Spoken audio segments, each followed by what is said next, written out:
ओम शांति। 29 जनवरी 2026। आज के अनमोल मधुर महावाक्य।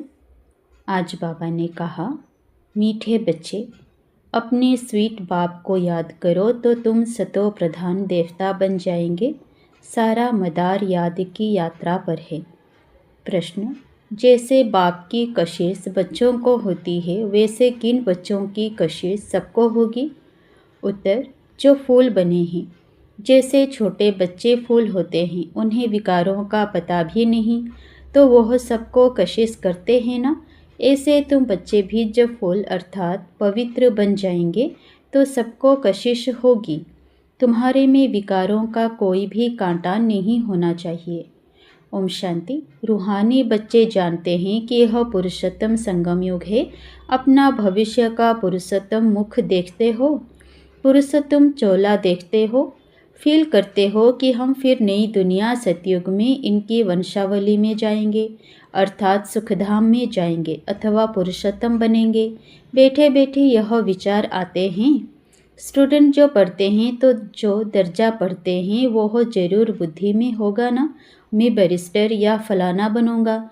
वैसे तुम भी जब यहाँ बैठते हो तो यह जानते हो हम विष्णु डिनाइस्टी में जाएंगे। विष्णु के दो रूप हैं, लक्ष्मी नारायण, देवी देवता। तुम्हारी बुद्धि अभी अलौकिक है और कोई मनुष्य की बुद्धि में यह बातें रमण नहीं करती होंगी। तुम बच्चों की बुद्धि में यह सब बातें हैं। यह कोई कॉमन सत्संग नहीं है। यहाँ बैठे हो, समझते हो सत्य बाबा जिसको शिव कहा जाता है, उनके संग में बैठे हैं। शिव बाबा ही रचता है, वही रचना के आदि मध्य अंत को जानते हैं और यह नॉलेज देते हैं।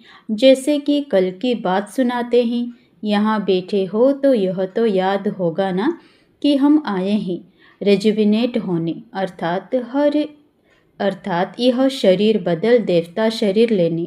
आत्मा कहती है हमारा यह तमो प्रधान पुराना शरीर है, इसे बदलकर ऐसा लक्ष्मी नारायण बनने का है। एम ऑब्जेक्टिव कितनी श्रेष्ठ है। पढ़ाने वाला टीचर जरूर पढ़ने वाले स्टूडेंट से होशियार होगा ना। पढ़ाते हैं, अच्छे कर्म सिखलाते हैं तो ज़रूर ऊंचा होगा ना।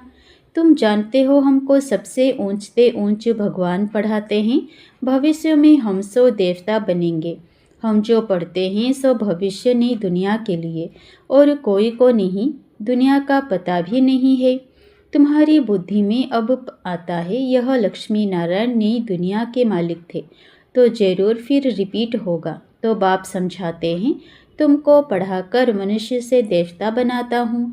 देवताओं में भी जरूर नंबरवार होंगे। देवी राजधानी होती है ना। तुम्हारा सारा दिन यही ख्यालात चलता होगा कि हम आत्मा हैं। हमारी आत्मा जो बहुत पतित थी सो अब पावन बनने के लिए पावन बाप को याद करती है। याद का अर्थ भी समझना है। आत्मा याद करती है अपने स्वीट बाप को। बाप खुद कहते हैं, बच्चे मुझे याद करने से तुम सतो प्रधान देवता बन जाएंगे। सारा मदार याद की यात्रा पर है। बाप जरूर पूछेंगे ना, बच्चे कितना समय याद करते हो? याद करने में ही माया की लड़ाई होती है। तुम खुद समझते हो यह यात्रा नहीं परंतु जैसे कि लड़ाई है। इसमें विघ्न बहुत पड़ते हैं। याद की यात्रा में रहने में ही माया विघ्न डालती है, अर्थात याद भुला देती है। कहते भी हैं बाबा हमको आपकी याद में रहने में माया के तूफान बहुत लगते हैं। नंबर 1 तूफान है देहाभिमान का, फिर है काम, क्रोध, लोभ, मोह। आज का काम का तूफान, कल क्रोध का तूफान, लोभ का तूफान आया। आज हमारी अवस्था अच्छी रही, कोई भी तूफान नहीं आया। याद की यात्रा में सारा दिन रहे, बड़ी खुशी थी। बाबा को बहुत याद किया। याद में प्रेम के आंसू बहते रहते हैं। बाप की याद में रहने से तुम मीठे बन जाएंगे।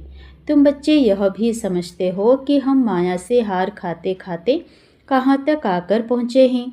बच्चे हिसाब निकालते हैं, कल्प में कितने मास कितने दिन हैं। बुद्धि में आता है ना, अगर कोई कहे लाखों वर्ष आयु है तो फिर कोई हिसाब थोड़े ही कर सके। बाप समझाते हैं यह सृष्टि का चक्र फिरता रहता है।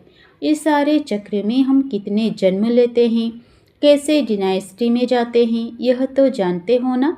यह बिल्कुल नई बातें, नई नॉलेज है, नई दुनिया के लिए।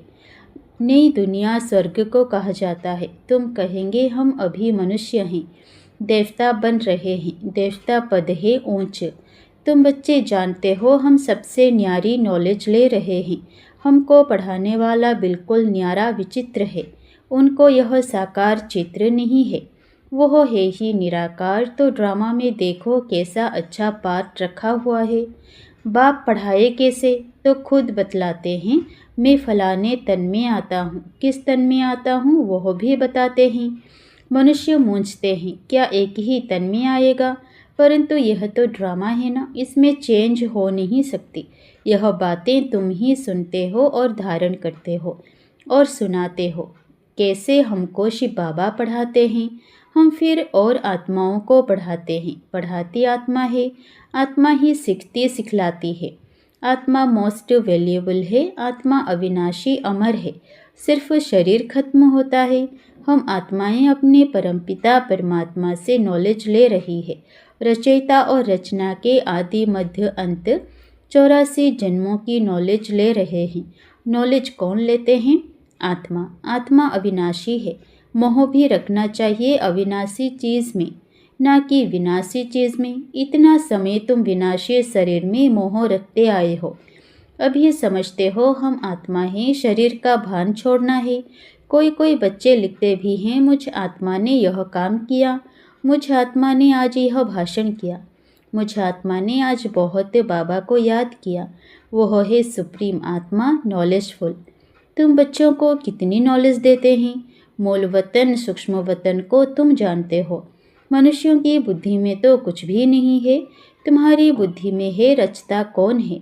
इस मनुष्य सृष्टि का क्रिएटर गाया जाता है, तो जरूर कर्तव्य में आते हैं। तुम जानते हो और कोई मनुष्य नहीं जिसको आत्मा और परमात्मा बाप का याद हो। बाप ही नॉलेज देते हैं कि अपने को आत्मा समझो। तुम अपने को शरीर समझ उल्टे लटक पड़े हो। आत्मा सच्चित आनंद स्वरूप है। आत्मा की सबसे जास्ती महिमा है। एक बाप के आत्मा की कितनी महिमा है। वही दुखहर्ता सुख करता है। मच्छर आदि की तो महिमा नहीं करेंगे कि वह दुखहर्ता सुख करता है। ज्ञान का सागर है, नहीं, यह बाप की महिमा है। तुम भी हर एक खुद दुखहर्ता सुख करता हो, क्योंकि उस बाप के बच्चे हो ना, जो सबका दुख हर कर और सुख देते हैं। सो भी आधा कल्प के लिए। यह नॉलेज और कोई में है नहीं। नॉलेजफुल एक ही बाप है, हमारे में नो नॉलेज। एक बाप को ही नहीं जानते हैं तो बाकी फिर क्या नॉलेज होगी? अभी तुम फील करते हो, हम पहले नॉलेज लेते थे, कुछ भी नहीं जानते थे। बेबी में, छोटे बच्चे में नॉलेज नहीं होती है और कोई अवगुण भी नहीं होता है, इसलिए उनको महात्मा कहा जाता है, क्योंकि पवित्र हैं। जितना छोटा बच्चा उतना नंबर 1 फुल, बिल्कुल ही जैसे कर्मातीत अवस्था है। कर्म विकर्म को कुछ नहीं जानते, सिर्फ अपने को ही जानते हैं। वह फूल हैं, इसलिए सबको कशिश करते हैं। जैसे अब बाबा कशिश करते हैं, बाप आए ही हैं तुम सबको फूल बनाने। तुम्हारे में कई बहुत खराब कांटे भी हैं, 5 विकार रूपी कांटे हैं ना। इस समय तुमको फूलों और कांटों का ज्ञान है। कांटों का जंगल भी होता है, बबूल का कांटा सबसे बड़ा होता है। उन कांटों से भी बहुत चीज़ें बनती है, भेंट की जाती है मनुष्यों की। बाप समझाते हैं, इस समय बहुत दुख देने वाले मनुष्य कांटे हैं, इसलिए इनको दुख की दुनिया कहा जाता है।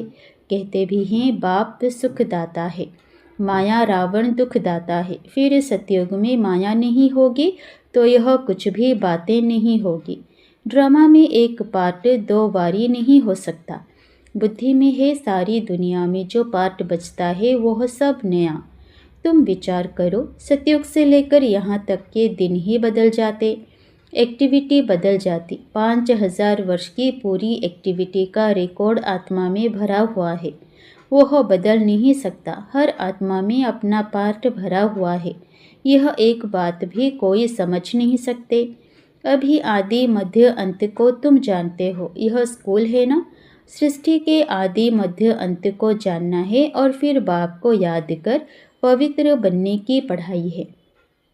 इनके पहले जानते थे क्या? हमको यह बनना है। बाप कितना क्लियर कर समझाते हैं। तुम पहले नंबर में यह थे, फिर तुम नीचे उतरते उतरते अब क्या बन गए हो। दुनिया को तो देखो क्या बन गई है। कितने ढेर मनुष्य हैं। इन लक्ष्मी नारायण की राजधानी का विचार करो, क्या होगा। यह जहाँ रहते होंगे कैसे हीरे जवाहरातों के महल होंगे। बुद्धि में आता है अभी हम स्वर्गवासी बन रहे हैं, वहाँ हम अपने मकान आदि बनाएंगे। ऐसे नहीं कि नीचे से द्वारिका निकल आएगी, जैसे शास्त्रों में दिखाया है। शास्त्र नाम ही चला आता है और तो कोई नाम रख नहीं सकते। और किताब होते हैं पढ़ाई के, दूसरे नॉवेल्स होते हैं, बाकी इनको पुस्तक अथवा शास्त्र कहते हैं। वो है पढ़ाई के किताब। शास्त्र पढ़ने वालों को भक्त कहा जाता है। भक्ति और ज्ञान दो चीज़ें हैं। अब वैराग्य किसका, भक्ति का या ज्ञान का। जरूर कहेंगे भक्ति का। अब तुमको ज्ञान मिल रहा है जिससे तुम इतना ऊंच बनते हो। अब बाप तुमको सुखदायी बनाते हैं।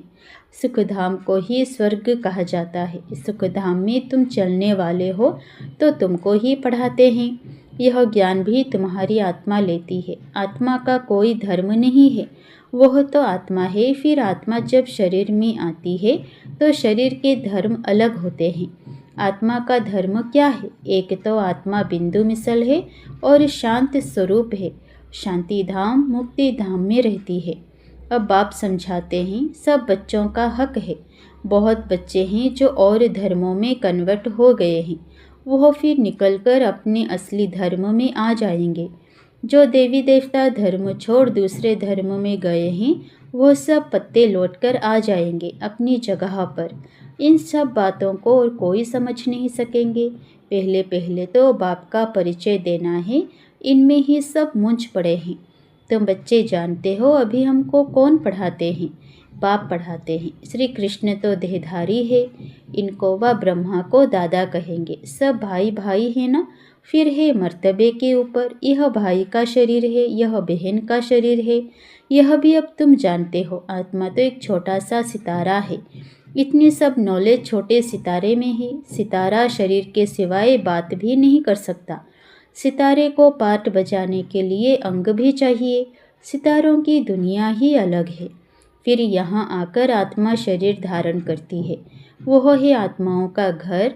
आत्मा छोटी बिंदी है, शरीर बड़ी चीज़ है, तो उनको कितना याद करते हैं। अभी तुमको याद करना है एक परमपिता परमात्मा को। यही सत्य है। जबकि आत्माओं और परमात्मा का मेला होता है। गायन भी है आत्माएं परमात्मा अलग रहे बहुकाल। हम बाबा से अलग हुए हैं ना। याद आता है कितना समय अलग हुए हैं। बाप जो कल्प कल्प सुनाते आए हैं वही आकर सुनाते हैं। इसमें ज़रा भी फ़र्क नहीं हो सकता। सेकंड बाय सेकंड जो एक्ट चलती है वह नहीं। एक सेकंड पास होता है, मिनट पास होता है, उनको जैसे छोड़ते जाते हैं पास होता जाता है, ताकि कहेंगे इतने वर्ष, इतने दिन, मिनट, इतने सेकंड पास कर आए हैं। पूरा 5000 वर्ष होगा, फिर एक नंबर से शुरू होगा। एक्यूरेट हिसाब है ना। मिनट सेकंड सब नोट करते हैं। अभी तुमसे कोई पूछे इसने कब जन्म लिया था, तुम गिनती कर बताते हो। श्री कृष्ण ने पहले नंबर में जन्म लिया है। शिव का तो मिनट सेकंड कुछ भी नहीं निकल सकते हैं। श्री कृष्ण की तिथि तारीख पूरा लिखा हुआ है। मनुष्यों की घड़ी में फ़र्क पड़ सकता है मिनट सेकंड का। शिव बाबा के अवतरण में तो बिल्कुल फ़र्क नहीं पड़ सकता। पता भी नहीं पड़ता है कि कब आया। ऐसे भी नहीं साक्षात्कार हुआ तब आया, नहीं। अंदाज से कह देते हैं, बाकी ऐसे नहीं उस समय प्रवेश हुआ, साक्षात्कार हुआ कि हम फलाने बनेंगे। अच्छा। मीठे मीठे सिकिलधे बच्चों प्रति माता पिता बाप दादा का याद प्यार और गुड मॉर्निंग। रूहानी बाप की रूहानी बच्चों को नमस्ते। धारणा के लिए मुख्य सार। पहला, सुखधाम में चलने के लिए सुखदायी बनना है। सबके दुख हर कर सुख देना है। कभी भी दुखदायी कांटा नहीं बनना है।